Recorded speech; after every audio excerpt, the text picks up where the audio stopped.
Good morning, it's Chad Seay from Seay Real Estate here in Richmond, Virginia. This week I want to talk to you about flip versus hold. Buying houses, fixing them up, reselling them quickly for a profit versus buying a rental house, perhaps fixing it up and holding on to it long term as an investment. In the arena in which I work, day in and day out, residential real estate, this is what we see most often when we interact with real estate investors. Typically, these investments are done with single-family dwellings, but sometimes it could be multifamily, a duplex or a quad or a larger apartment building. But with us, it's mostly single-family, and those two categories, flip versus hold.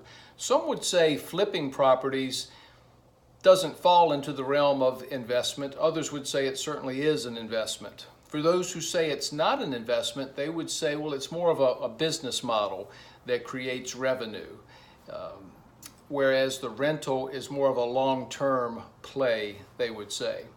So in flipping houses, you buy the house as low as you possibly can. Ideally, it's in a neighborhood where houses are selling well and at a value much greater than what you're about to pay for what could be the worst house in the neighborhood.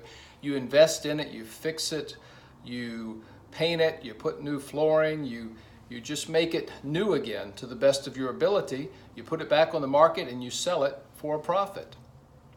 When we say hold or long-term investment, you might buy a house in the same situation I just described, although that's not a critical component in the process as it is when you're flipping a house. But even if you're buying it for long-term, you might want to buy one that you can fix up and then put a tenant in, and ideally you have positive cash flow every month, so your investment is generating some income. Ideally the value is going up and what you owe on it's coming down. You're creating equity, and that's a long-term investment. One of the drawbacks to flipping a house, especially if you do it quickly, especially if it's less than 1 year, that process, the capital gains tax can be something that can eat into your profits. Whereas with the long-term investment of a rental house, you don't have that comes into play.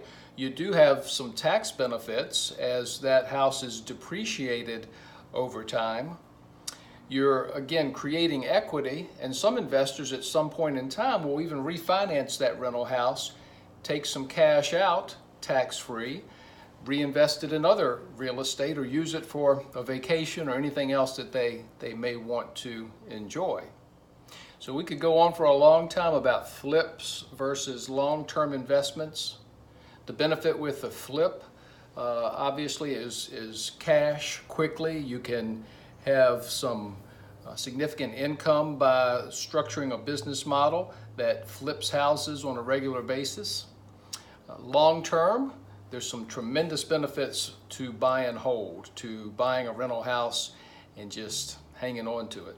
Some investors just will never sell them. In fact, they're creating a legacy, and oftentimes that they can pass on to their children, a intact business model that has positive cash flow on a regular basis that tends to just get better over time. So just a little insight on those two this morning. I hope you have a great week.